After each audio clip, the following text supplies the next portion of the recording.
आखिरकार वही हुआ जिसका हम सबको पहले से ही पता था। इस हफ्ते रिलीज हुई दो फिल्में, पति पत्नी और वो दो, और दूसरी फिल्म आखिरी सवाल, दोनों ही फिल्में फ्लॉप हो गई। 2019 वाली पहली फिल्म पति पत्नी और वो ने जो कमाल का बिजनेस किया था, लेकिन जब इसका सीक्वल थिएटर में आया तो बुरी तरीके से फ्लॉप हो गया। हालांकि इस हफ्ते रिलीज हुई फिल्म का सिर्फ नाम ही सेम था, बाकी इसमें कुछ भी सेम नहीं था। ये सिर्फ एक कमर्शियल एंटरटेनमेंट फिल्म थी। वहीं दूसरी तरफ आखिरी सवाल, चाहे आप इसे प्रोपेगेंडा मूवी कह लो या कंट्रोवर्शियल ड्रामा, दोनों ही फिल्में बुरी तरीके से फ्लॉप हो गईं। लेकिन मेरी चिंता सिर्फ इन दोनों फिल्मों के फ्लॉप होने की नहीं है, क्योंकि फिल्में तो फ्लॉप होती रहती है। मेरा सवाल यह है कि बॉलीवुड लगातार फ्लॉप क्यों हो रहा है। आप पिछले 5 या 6 साल का रिकॉर्ड उठाकर देख लो, आपको पता चल जाएगा कि कितने बड़े बड़े एक्टर्स और डायरेक्टर की फिल्में फ्लॉप हुई हैं। चाहे वो सिकंदर हो, वॉर 2 हो, बागी 4 हो, लाल सिंह चड्ढा हो या फिर सिंघम अगेन हो। इन सब में बड़े बड़े स्टार थे, बड़े बड़े भारी भरकम बजट था, जबरदस्त प्रमोशन भी हुआ था, लेकिन फिर भी थिएटर से दर्शक दूर रहे। एक के बाद एक फिल्में डूबती चली गई और प्रोड्यूसर के पैसे पानी की तरफ बह गए। और वहीं अगर हम दूसरी तरफ साउथ की फिल्मों की बात करें तो वो लगातार हिट पर हिट दिए जा रहे हैं। कांतारा, कूली, पुष्पा, केजीएफ, बाहुबली जैसी फिल्में सिर्फ साउथ इंडिया में नहीं बल्कि पूरे हिंदुस्तान के साथ साथ विदेशों में भी ब्लॉकबस्टर बन गई। दर्शक लाइन लगाकर टिकट कटवाने लगे, हिंदी डब वर्जन भी रिकॉर्ड तोड़ने लगे। तो आखिर फर्क क्या है? क्या बॉलीवुड स्टोरी टेलिंग भूल गया है? क्या वो दर्शकों के पल्स को समझ नहीं पा रहा है?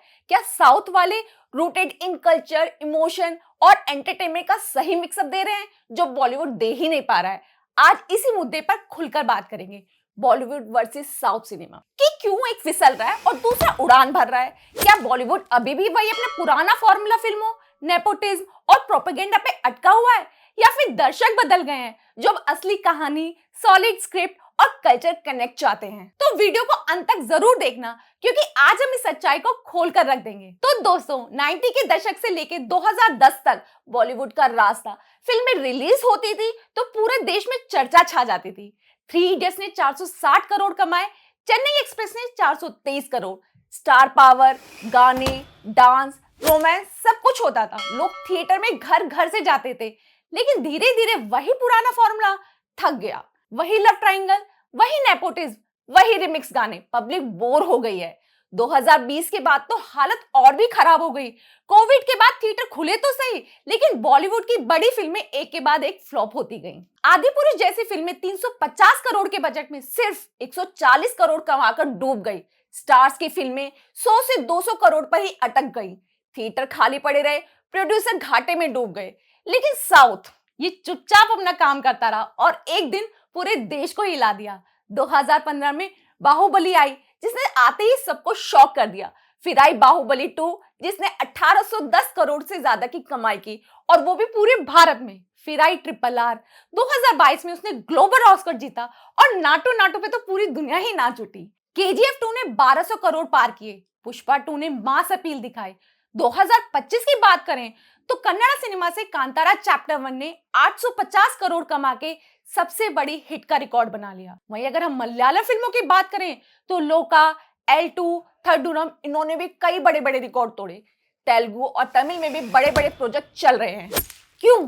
क्योंकि साउथ की फिल्में जमीन से जुड़ी हुई होती हैं। ये फिल्में अपनी संस्कृति, लोक कथाओं और माइथोलॉजी को गर्व से दिखाती हैं। वहां के डायरेक्टर जैसे SS राजमौली, प्रशांत नील, ऋषभ शेट्टी पहले स्टोरी को इंपॉर्टेंस देते हैं, स्टार्स को बाद में। बड़े स्केल्स का एक्शन, दमदार VFX, मास डायलॉग्स और गहरे इमोशन सब मिलकर एक फिल्म को इवेंट बना देते हैं, और नतीजा थिएटर हाउसफुल। 2025 में पूरे इंडियन बॉक्स ऑफिस ने 13,000 करोड़ पार किए, जिसमें साउथ का हिस्सा सबसे बड़ा था। तो अब बात करते हैं कि बॉलीवुड कहां गलती कर रहा है। तो देखो हो क्या रहा है, बॉलीवुड वही घिसे पिटे फॉर्मूले पे चल रहा है। कोई एक मूवी हिट हुई तो उसी के पार्ट्स बना दो, पार्ट 2, पार्ट 3 और उसका सीक्वल या प्रीक्वल। ज्यादातर मूवी क्या होती है, रिमिक्स होती हैं, स्टोरी वही पुरानी, यहाँ तक कि आजकल तो गाने भी ओरिजिनल नहीं होते। और वहीं अगर हम स्पाई मूवी की बात करें तो घुमा फिराकर वही एक मुद्दा उठा देते हैं, पाकिस्तान एंगल, और लव स्टोरी में वही ट्रायंगल लव स्टोरी। बॉलीवुड वालों की सोच इससे ऊपर जा ही नहीं रही है। मेकर्स को समझना चाहिए कि दर्शक अब कुछ नया चाहते हैं। साउथ वाले अपनी जमीन से जुड़ी फिल्में बनाते हैं, अपनी संस्कृति दिखाते हैं, लोकल हीरो को पूरे भारत का स्टार बना देते हैं। प्रभास, यश, अल्लू अर्जुन ये स्टार स्टोरी के साथ चलते हैं, जबकि बॉलीवुड में स्टार पावर पर भरोसा किया जाता है और उनका कंटेंट कमजोर रह जाता है और इसलिए हाई बजट की फिल्में कम रिटर्न देती हैं। 2024-25 में भी कई बड़ी फिल्में बुरी तरीके से फ्लॉप हो गईं, लेकिन उम्मीद अभी खत्म नहीं हुई है। 2025-26 में बॉलीवुड ने वापसी की कोशिश की। धुरंधर द रिवेंज ने 1845 करोड़ से ज्यादा पार किए। भूत बंगला ने 240 करोड़ के करीब कमाए। ये एक हॉरर कॉमेडी में नया ट्विस्ट लाने की कोशिश की गई। बॉर्डर 2 ने भी अच्छी कमाई की और स्त्री 2 जैसी फिल्में भी हिट हुई। तो ये दिखाता है कि बॉलीवुड पूरी तरीके से खत्म नहीं हुआ है। अगर ओरिजिनल स्टोरी, अच्छी स्क्रिप्ट और बड़े स्केल को सही तरीके से इस्तेमाल किया जाए तो लोग थिएटर आते हैं। बस आपको फिल्म दिल से बनानी पड़ेगी। और इसमें कोई शक नहीं है कि पिछले कुछ सालों से साउथ का दबदबा बढ़ा है, क्योंकि वो नया ला रहे हैं, एक्सपेरिमेंट कर रहे हैं, अपनी संस्कृति को गर्व से दिखा रहे हैं। बॉलीवुड को भी यही सीखना होगा, रीमेक बंद करने होंगे, ओरिजिनल स्क्रिप्ट लानी होगी और सबसे जरूरी बात, डायरेक्टर को फ्रीडम देनी होगी। 2026 में रामायण, दृश्यम 3 जैसी फिल्में आने वाली हैं। अगर बॉलीवुड ने सही सीख ली तो भविष्य बहुत ब्राइट है, क्योंकि ऑडियंस को हमेशा से कुछ नया चाहिए। तो दोस्तों, अब बारी है आपकी। कमेंट करके जरूर बताएं कि साउथ सिनेमा काफी आगे निकल चुका है या बॉलीवुड वापसी कर सकता है।